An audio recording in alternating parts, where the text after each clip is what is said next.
السلام علیکم dear viewers, welcome to my channel علم کی دنیا میں۔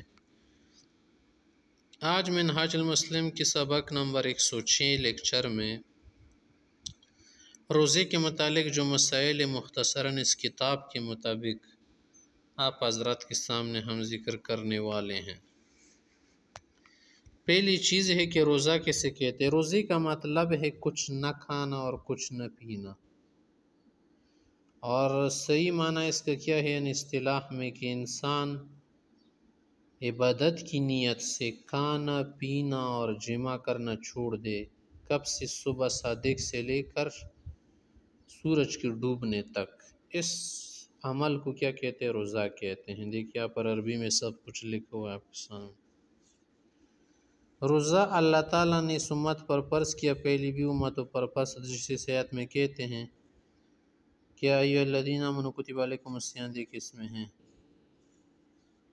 اور یہ کب فرض ہوا ہمارے لیے اس امت پر؟ فی یوم الاثنین من شہر شعبان سنۃ اثنتین من الہجرۃ المبارکہ، کہ دوسری ہجری میں شعبان کے مہینے میں یہ فرض ہوا، پیر کے دن ہوا تھا۔ آگے ہے فضیلت و روزے کی بہت زیادہ سینکڑوں حدیث ہیں۔ یہ حدیث کافی ہے کہ الصیام جنۃ من النار، روزہ جو ہے جہنم سے انسان کے لیے ڈھال ہے، انسان اس سے بچ جاتا ہے۔ دیکھ، اور انسان کی دعا قبول ہو جاتی ہے افطار کے وقت۔ جنت میں ایک دروازہ ہے، اس کا نام ریان ہے، وہاں سے صرف روزہ دار لوگ داخل ہوں گے، کوئی اور نہیں۔ روزے کے فائدے تو بہت سارے ہیں۔ روحانی فائدہ بھی اس کا ہے کہ انسان جو ہے صبر کا عادی بناتا ہے، یعود الصبر ویقوی علیہ، صبر کی عادت ڈلتی ہے، نفس پر ضبط کرنا سیکھ جاتا ہے، اور ملکہ پاتا ہے، اس کی وجہ سے اس کی تربیت ہو جاتی ہے، تقوی حاصل ہوتا ہے۔ جیسے آیت میں فرمایا ہے نا کہ روزے تم پر فرض ہے تاکہ تم تقوی حاصل کر سکو۔ اس کے روحانی فائدے ہیں۔ اجتماعی فائدہ اس کا یہ ہے کہ اس سے نظام، اتحاد اور امت میں اتفاق ہوتا ہے۔ سارے مسلمان روزہ رکھے ہوئے ہوتے ہیں، عدل اور مساوات قائم ہو جاتے ہیں، مسلمانوں میں رحمت اور احسان کے جذبات ابھرتے ہیں، اور معاشرے سے شرور و مفاسد، بہت سارے گناہ دور ہو جاتے ہیں، کیونکہ روزے میں لوگ غلط کام نہیں کرتے، جھوٹ نہیں بولتے، اور بھی کچھ کام ہے جو روزے کی عزت و شرافت کی وجہ سے چھوڑ جاتے ہیں۔ صحت کے اعتبار سے بھی اس کا فائدہ ہے کہ سینتڑیوں کا اور معدے کی صفائی ہوتی ہے، اور انسان صاف ہو جاتا ہے، بدن سے جو فضلات رطوبات وہ سب نکل جاتے ہیں، چربیاں وغیرہ پگھل کے انسان ٹھیک ہو جاتا ہے، پٹھے مضبوط ہو جاتے ہیں۔ کہ حدیث میں صوم تصح، روزہ رکھو، اس سے صحت انسان کو حاصل ہوتی ہے۔ آگے یہ بتانا ہے کہ کون سے روزے مستحب ہے کہ آپ رکھنا چاہے زندگی میں۔ تو یستحب یوم عرفہ، حجی کے علاوہ جو حج کرتے وہ نہیں، اس کے علاوہ دوسرے جو لوگ ہیں، 9 ذی الحجہ کو کیا کر سکتا ہے؟ عرفے کے دن روزہ رکھ سکتا ہے، اس سے 2 سال کی گناہ معاف ہو جاتے اگلے پچھلے۔ نمبر 2 مستحب روزہ کیا ہے کہ عاشورہ کا روزہ رکھ کے، عاشورہ کا معنی ہے محرم مہینے کے 9ویں اور 10ویں دن جو ہے روزہ رکھے، جیسے دیکھیں اس حدیث میں ہے، اس سے 1 سال کے گناہ معاف ہو جاتے ہیں۔ نمبر 3 روزہ جو مستحب ہے وہ شوال کے 6 روزے مستحب ہے۔ شوال کے مہینے میں آپ 6 روزے رکھ سکتے ہیں، ضروری نہیں کہ پے در پے ہو۔ 6 روزے آپ رکھے کسی بھی دن میں، کسی بھی یعنی مہینے کے آخر تک، اول عشرے میں رکھے، بیچ میں، آخر میں۔ ایک اور مستحب روزہ یہ ہے کہ شعبان کا جب 15واں دن ہو جائے نا، اس دن بھی روزہ رکھنا مستحب ہے۔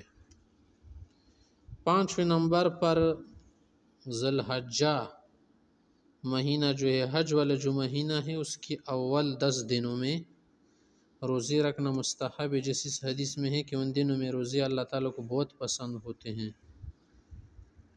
اور یہ دن اللہ تعالیٰ کو بہت پسند ہے، ان میں عمل کرنا وغیرہ۔ چھٹے نمبر پر جو ہے محرم مہینے کے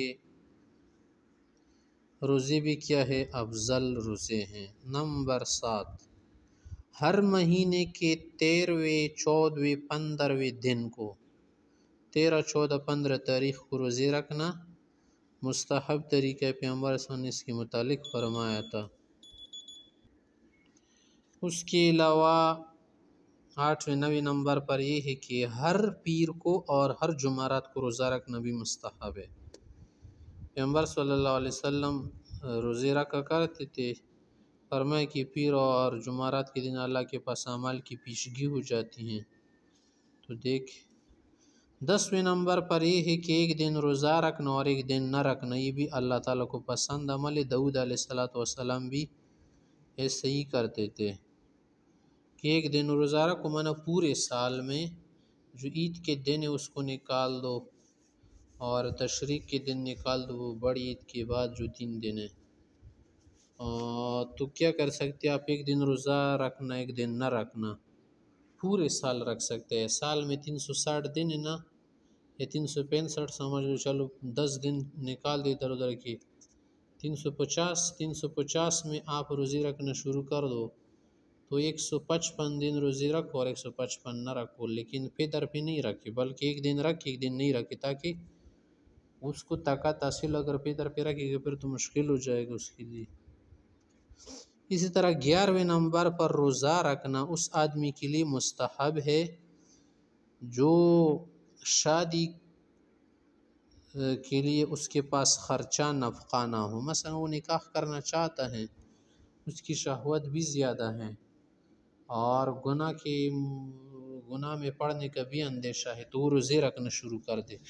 لیکن ایک روزہ نہیں کہ بس کہ دن میرا کہ روزہ رکھ رہے یار کچھ نہیں ہو رہا ہے، در پہ رکھ لے، خود وہ سیدھا ہو جائے گا، اس کی شہوت جو ہے وہ کیا ہو جائے گی، تھوڑی سی ہلکی ہو جائے گی، کمزور ہو جائے گی، اس کی جو شہوت ہے نا وہ معتدل ہو جائے گی۔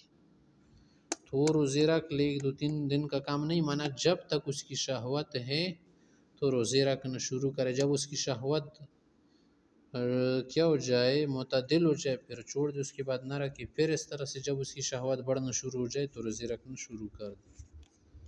اب کون سے روزے مکروہ ہے اس کا بھی سوچنا چاہیے ذرا۔ عرفے کے دن روزہ رکھنا اس شخص کے لیے مکروہ ہے جو عرفے کے اندر وقوف کر رہا ہو، عرفے میں۔ نمبر 2، جمعے کے دن صرف روزے رکھنا، کسی اور دن نہ رکھنا، ہر جمعے کو رکھنا یا صرف جمعے ہی کو رکھنا، تو اس طرح سے نہ کرے، کیونکہ پھر تو اس کا مقصد یہ ہو جائے گا کہ آپ اپنی طرف سے کوئی فضیلت نکالنا چاہ رہے ہیں، کیا مقصد ہے؟ کیونکہ جمعہ تو عید کا دن ہے نا، جیسے حدیث میں ہے، تو اس میں روزہ نہ رکھے تاکہ آگے جو عبادت آپ کر سکے، جمعے کے لیے جانا اور بھی کچھ کام کرنے ہے نا۔ 13 نمبر پر ہے کہ صرف ہفتے کے دن منفرداً روزہ رکھنا، صرف ہی ہفتے کے دن، تو یہ بھی صحیح نہیں ہوگا پھر۔ نمبر 4، شعبان کا آخری روزہ رکھنا ممنوع ہے، مکروہ ہے، وجہ یہ ہے کہ اس کا پتہ نہیں چلتا، آپ اس خیال سے رکھ رہے کہ تو شعبان کا آخر یا رمضان کا اول ہے، کیا پتہ۔ لیکن یہ جو کراہت، یہ کراہت تنزیہیہ ہے۔ آگے جو روزے رکھنا حرام ہے، یعنی مکروہ تحریمی ہے، حرام روزے کون سے ہیں؟ حرام روزے یہ ہے، نمبر 1 کہ آپ روزہ رکھ لیں، مثلا آج آپ نے روزہ رکھ لیا، اس کو کہتے ہوئے سال، اور شام کو کھانا نہیں کھایا، سحری کا کھانا بھی نہیں کھایا، دوسرا روزہ آپ نے رکھ دیا، بیچ میں کھانا پینا آپ نے چھوڑ دیا، پھر تیسرا روزہ رکھ دیا، ضروری نہیں کہ 3 آپ رکھے، 2 روزے بھی اگر آپ نے رکھ لیے، بیچ میں کھانا وانا آپ نہیں کھاتے، کچھ نہیں پیتے، تو یہ مکروہ ہے، کیونکہ اس کی طاقت ہر انسان کو نہیں ہے، صرف پیغمبر علیہ السلام رکھتے تھے، کسی اور کو اجازت نہیں۔ نمبر 2، جو روزہ مکروہ تحریمی حرام ہے وہ شک کے دن والا روزہ ہے۔ شک کے دن کا کیا مقصد ہے؟ رمضان کا پہلا دن ہونے والا تھا اور رمضان سے پہلا والا جو مہینہ اس کا 30واں دن ہو رہا تھا، تو اس دن جو کیا کرے گا، رکھے گا، تو یہ مکروہ ہو جائے گا۔ نمبر 3، صوم الدہر، وہ روزے جو رکھے جاتے ہیں، صوم الدہر اس کو بولتے ہیں، کہ بغیر افطار کے مکمل سال کے روزہ رکھی بھی مکروہ ہے، جیسے من صام لا بد فلا صام ولا افطر۔ نمبر 4، صوم الامرأة بلا اذن زوج و حاضر، کہ بغیر شوہر کی اجازت کے بھی روزہ رکھنا خاتون کے لیے مکروہ ہے۔